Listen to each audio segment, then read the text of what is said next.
is Chicago's Morning Answer with Dan Proft and Amy Jacobson. If you're looking for the latest news, insight into what it means, and the sharpest opinion, there's only one station in Chicago where you can turn, and it's this one. We're AM 560, The Answer. Top of the morning, Dan and Amy. Normally when we tell you about somebody who made a trip to Chicago and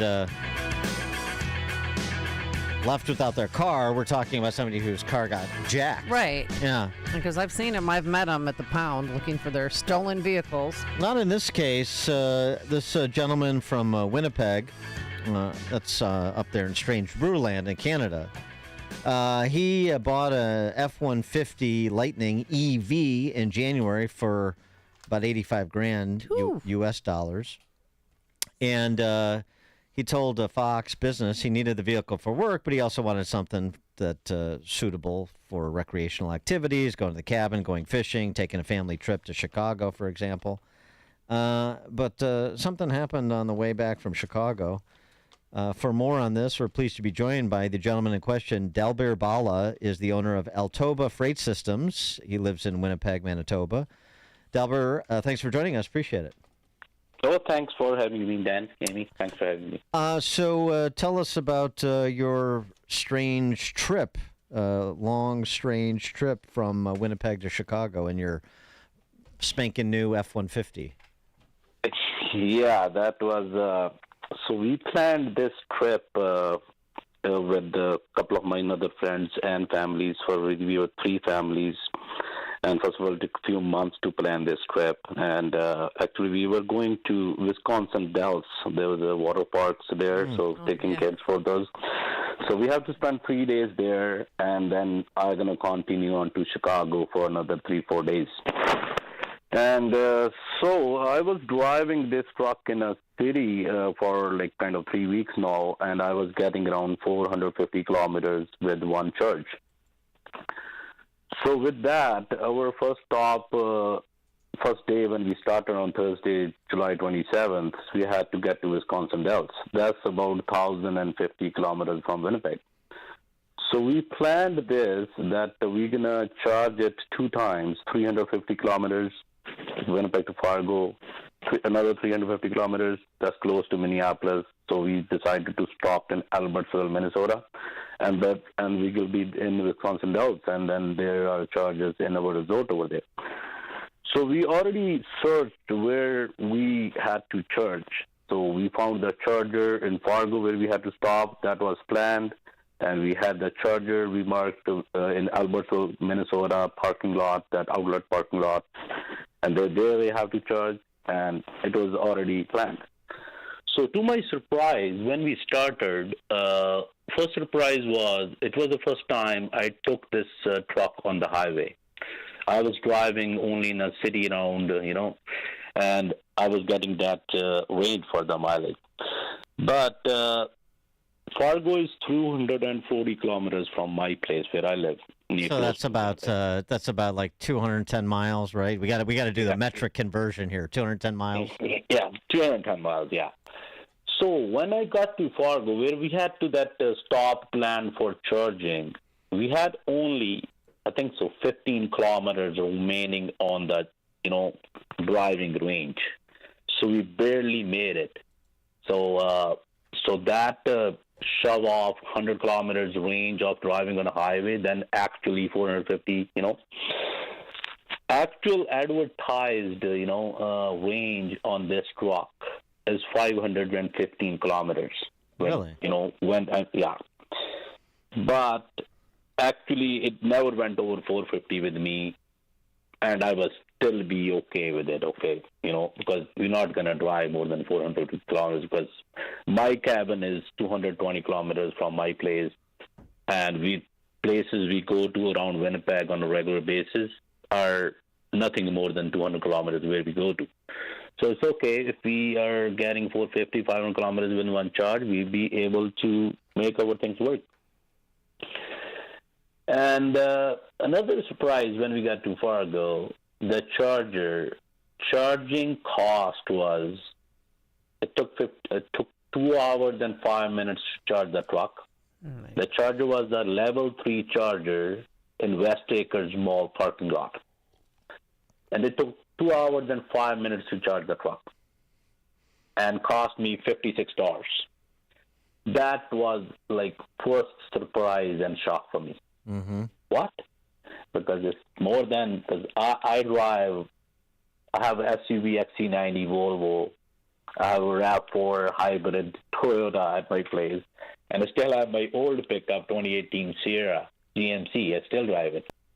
Even in all those cars, gas cars, the gas could have been way more cheaper even, Okay, so we consumed that part. Okay, so we are on a trip. We need to continue it. So there we go. We got to Albertsville, Minnesota, just parking lot, and just get to the charger, download their app, that ZepNet, Zep Energy, put the credit in there, and trying to start to charge it and connect. Tried it 2-3 times. So in my screen in a truck, it starts showing faulty connection. So then I called the number which is set on that charger. So that was a call center. They just told me that they are only call center. They have raised a ticket, and some technician will give me a call back. So we waited around half an hour, and we keep messing around with the chargers if we were able to connect it. Nobody called, and we couldn't able to connect. So then closest charger we found out was the level 3 charger was in Elk River, Minnesota. That was in Coburn's parking lot. So I go there, and to my surprise, that charger was out of commission for maintenance. And at that point, I had only 20 kilometers, no, not 20, 12 or 14 kilometers of range remaining in my truck. And we started our trip 5 a.m. in Winnipeg. It was already 4:30 in the evening at that time. And it was a rush hour. There was a construction going on. There was a highway which was going around there. It was only one lane working. So I didn't want to take any chance, go on a highway and got out of a range, have to tow the truck from the middle of it. And the closest charger from that place, the level 3, was 20 miles away. There were slow chargers available very close, but that would take around 14 hours to charge the truck. Oh my gosh. So at that time, bunch of us, 3 families, everybody, we were kind of distressed and frustrated. We didn't have a lunch at that time even because, and so we decided that, we don't want any more distraction or frustration with this new thing. So we throw it away, and we took the rental 4Runner and continue on to our trip. No, you rented a car. You rented a gas-powered car, and you got. Yeah. All right, we promised not to tell Justin Trudeau about your carbon footprint, but I understand the exigent circumstances. Yeah. Well, and also too, I mean, you have to, when you bought this car for $80,000 plus, you had to install a charging station into your home, and not just one but 2, correct? Oh yeah. People forget about that aspect. Well, it's all tell us how much it costs. It's all subsidized though too. Nothing is subsidized. I don't think so. Anything is subsidized. Well, so production is. Yeah, production maybe, but to installing them, should move to Illinois. One charger came with the truck. One charger I have to buy it, but to install them, that the wire, which takes from panel to the charger, is, I've been said, very expensive, and I live just a little outside of Winnipeg. To buy one charger and installing 2 chargers, the bill was close to $10,000. And then when the charger got installed at my place, my breakers tripped, whole house, power went off. So next thing I know, my panel was short. So of course. Then I have to upgrade the panel. That costs money. Well, wait, so that cost. Yeah, but I mean, just the performance of the F-150 here. So, what it's advertised, you said, it's advertised it goes 550 kilometers on a full charge. It was really going, under 500, 450 or something, like you said. And then the charging that took 2 hours, Is there like a bunch of false advertising going on with respect to performance and things like charging time, or is your case novel, do you think? Oh no, it's been advertised. What I searched, that on level 3 charger, what they said, it takes 40 minutes to an hour to charge from 10% to 90%. Mm-hmm. That's been advertised. Okay, but with my experience with that level 3 chargers, I charged 3 times, and it took like one time from 10 to 90, it took 2 hours and 5 minutes. And same thing second time. And third time, I didn't charge full, so it just only charged around 30%, so that took over an hour. So, yeah, it is not an hour. So with my thing, it's over 2 hours. I feel like David Horowitz on Fight Back, like I'm doing like a consumer report here, and this is a great story that highlights what's being sold versus what people are actually buying. So the car got towed. So where's your new Ford F-150 EV now? Oh, you know what? On our way back, we picked up The that. battery blew up. No, I'm kidding. I don't know. No, not battery didn't blow up. It got charged. So I towed it to like Cornerstone Ford in Elk River, Minnesota. So I called them next morning that, this happened, if they are able to charge it, and they charged it for me, and I told them I will pick up next week. So I went back. I came back on August 3rd, Thursday night. So we picked it up on Thursday night on our way back. At that time, that was another, story. Maybe it's not, I even didn't write it. That night, we picked up that truck from that place from Elk River, Cornerstone Ford. Truck was 100% charged. Range was 500. It was showing on my screen 523 kilometers. And that place we have to charge in Fargo was 213 miles from there, right? Mm-hmm. And it was in the nighttime. And when I got to the charger, I had only 7 kilometers of driving range remaining. And that couple of hours, like at least last hour I drove, was scary. Well, like you thought you were going to stall out in pitch black. Right. And then we have to tow it again. And then, I remember that what happened a week before when I was going there. And so did you trade it in for a Mustang yet, or where is it? Oh, you know what? The rental car we took was a 4Runner. So we returned it on our way back. But where's your EV? Where's the Ford 150 now? Do you still have it, or you still? Oh, I still have it.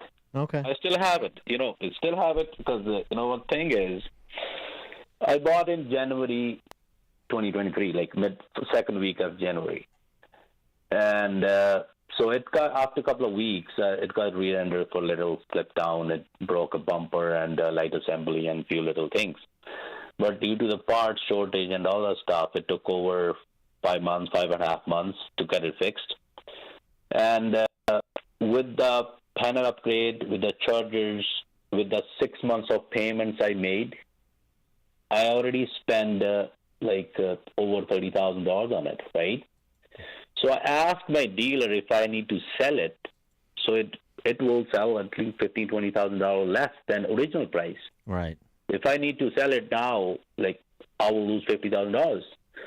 So I don't I still have a commute over 100 kilometers, a day. I'm still driving it. I don't know what I'm gonna do with it.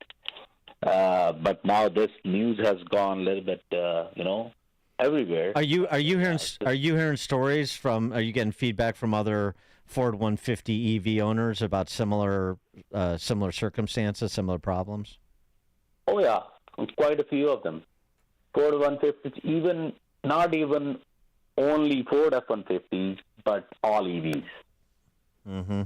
So I mean, your attitude about this is, maybe this is industry growing pains and the infrastructure that needs to be built out with chargers and the reliability of it. But regardless of whether it's growing pains or not, you're being they're advertising one thing and you're buying something else. That's the problem. Oh, definitely. So I can, in the last few days, we bought new technology. This is my fourth pickup in the last 15 years.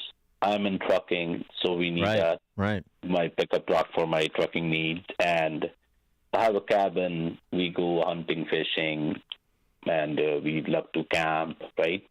So we go out. So why we buy a pickup truck for our use, right? For our needs. But this truck isn't, after this experience, I can say it doesn't solve the purpose. Mm-hmm.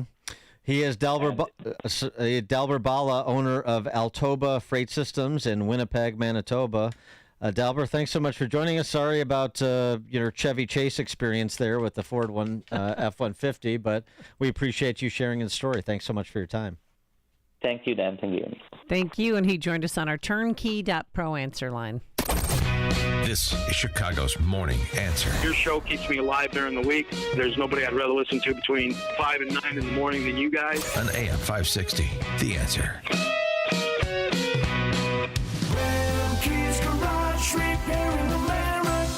Are you a driver of a Ford PowerStroke diesel engine? Tired of taking your Ford PowerStroke diesel in to be misdiagnosed or paying for repairs that don't fix the problem? Well, bring your vehicle to the diesel headquarters, Remke's Garage. The shop is equipped with state-of-the-art diagnostic equipment and highly trained technicians. Take it